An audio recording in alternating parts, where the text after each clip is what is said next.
Hello, and welcome to another reading from the book That I May Know Him, a daily devotional.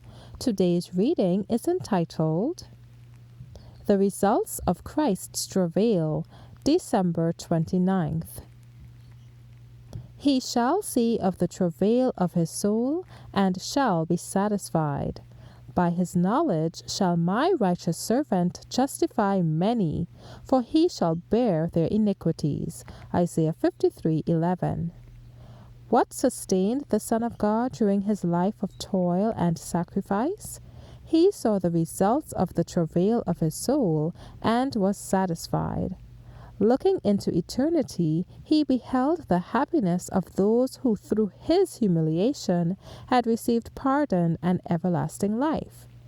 His ear caught the shout of the redeemed. He heard the ransomed ones singing the song of Moses and the Lamb. God so loved the world that he gave his only begotten Son, that whosoever believeth in him should not perish, but have everlasting life. During every moment of Christ's life in our world, God was repeating his gift. Christ, the sinless one, was making an infinite sacrifice for sinners that they might be saved. He came as a man of sorrows and acquainted with grief, and those for whom he came looked upon him as stricken, smitten of God, and afflicted. The cup of suffering was placed in his hand as if he were the guilty one, and he drained it to the dregs. He bore the sin of the world to the bitter end.